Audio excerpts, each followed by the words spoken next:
kemudian punya adik-adik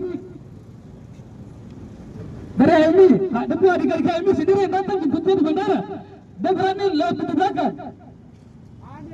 Aneh kata tidak? Itu perilaku seorang pencuri. Teman-teman, keamanan hari ini berdiri demi menjaga siapa?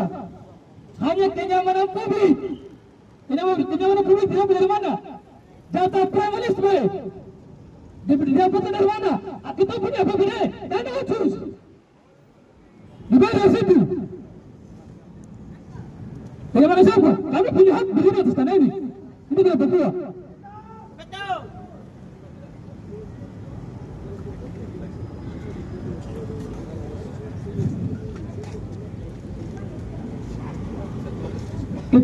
Ketika penindasan itu masih berlanjut, kami meminta kebebasan. Mereka berhabis. Terima kasih.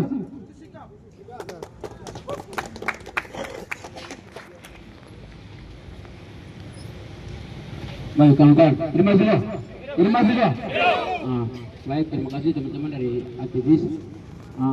Kami berikan kesempatan kepada kawan-kawan dari Sorong. Ada? Kawan-kawan mahasiswa Sorong Raja 4 ada?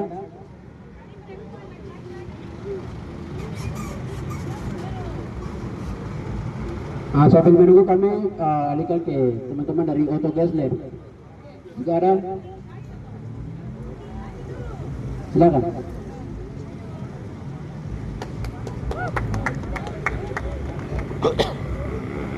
Ya, selamat siang kawan-kawan. Angkat tangan kiri.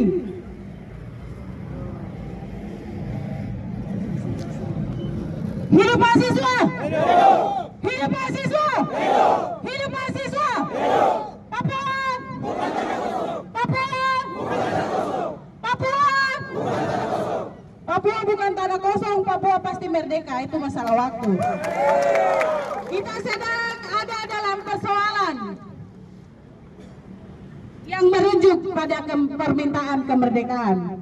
Papua, anak-anak masyarakat minta merdeka, tapi negara pasti tidak akan kasih. Untuk itu hari ini kita datang dan kita punya aspirasi.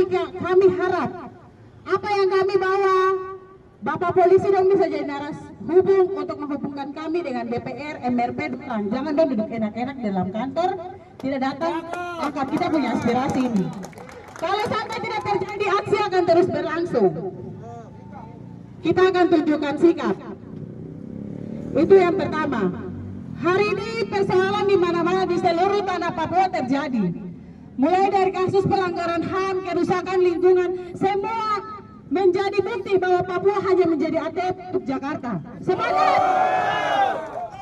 Sementara orang Papua terus tersingkirkan di mana-mana. Mungkin hari ini Bapak Ibu yang ada lewat lingkaran AB, bahkan Bapak-Bapak polisi punya gaji. Tetapi apakah selamanya gaji itu akan menunjang Bapak-Bapak, Bapak Ibu punya anak cucu? Apakah negara akan terus mempertanggungjawabkan Bapak Ibu punya anak cucu?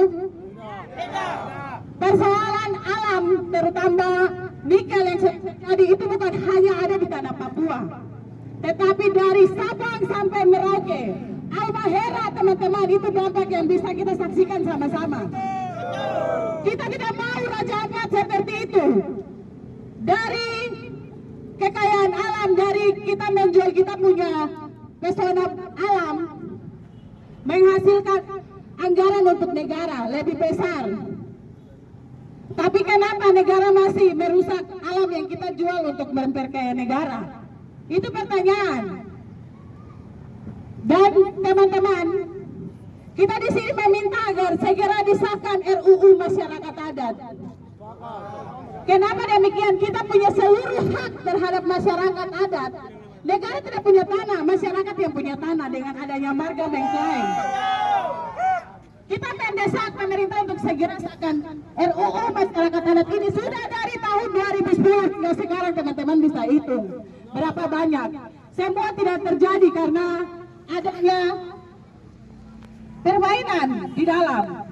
Tambah lagi kita lihat bahwa hari ini negara dikuasai oleh elit-elit oligarki yang membangun punya tameng-tameng untuk memperkaya diri. Negara tidak memperhatikan rakyat, tetapi mengambil dan menggeruk kekayaan alam hanya untuk diri sendiri. Kita datang di sini bukan dengan tangan kosong, tapi kita punya bukti, data dan semua lengkap. Makanya kita bisa adakan orasi. Jadi jangan halangi kita untuk demokrasi. Ini kebebasan, negara demokrasi, siapapun bisa berbicara. Kecuali kalau anarkis. Kita datang dengan baik, jangan ada yang membubarkan kita sampai kita punya aspirasi ini diterima, ditandatangani. Kita juga mau bahwa kemarin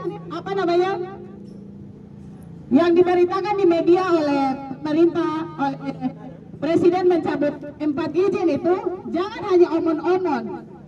Kalau bisa ditulis, tertulis, sehingga disaksikan oleh masyarakat, ada yang menjamin, diatur, sehingga apa yang boleh, jangan kita cuma bicara saya tapi langsung hilang, tetapi harus ditulis, sehingga itu menjadi catatan penting yang bisa dipegang oleh masyarakat adat sendiri yang punya tempat, bahwa kalau satu kali lagi dong beroperasi, maka masyarakat sendiri akan turun untuk membongkar tambang-tambang itu.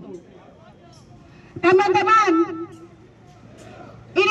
ini juga tergantung pada salah pilih susah pulih, di mana kita salah memilih pemimpin, menyebabkan kita sekarang ada di zona seperti ini. Kita akan, masyarakat, mahasiswa akan terus turun demo karena kita punya pemimpin yang tidak pro terhadap lingkungan, tidak pro terhadap masyarakat. Wah, selamat datang kawan-kawan.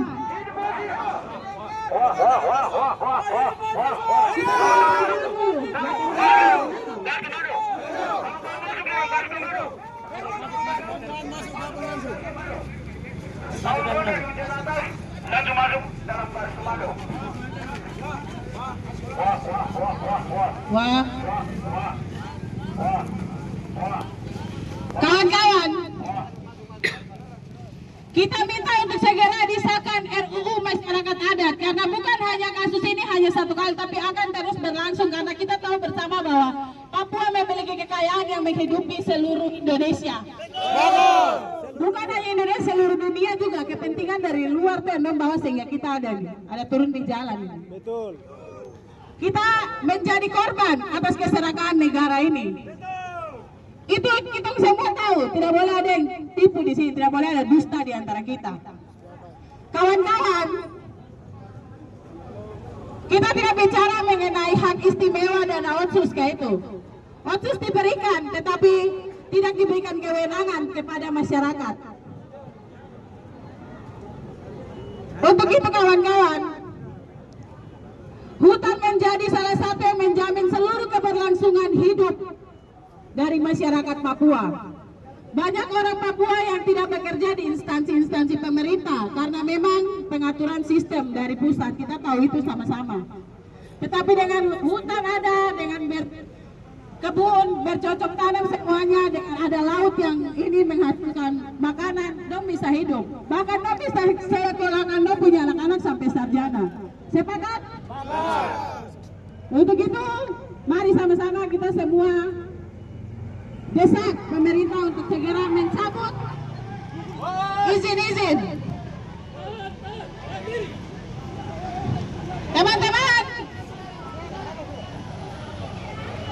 Teman-teman kasih jalan, jangan ada yang bikin gerakan tambahan. Kita mau aksi dengan baik-baik, jadi yang di belakang tahan. Sudah, setelah ini jangan ada yang lewat lagi, ini kita mau orasi nih. Untuk apa kepentingan juga jadi? Kita bicara untuk tanah Papua. Iya. Yang di atas putar saja, kita ini bicara semua orang berhak, jadi jangan ada yang masuk di celah-celah. Kamu penyusup kah? Hidup mahasiswa! Hidup mahasiswa! Papua! Papua! Kawan-kawan, hutan menjadi salah satu yang menjamin seluruh keberlangsungan hidup orang Papua. Dari hutan ada apotik, bisa diambil tanaman-tanamannya. Hutan juga menjadi bank untuk orang Papua. Dari hasil hutan mereka jual sehingga menghasilkan uang. Terus Kenapa pemerintah tidak menyediakan lapangan pekerjaan tetapi merusak hutan yang menjadi sumber penghasilan untuk masyarakat? Kawan-kawan bisa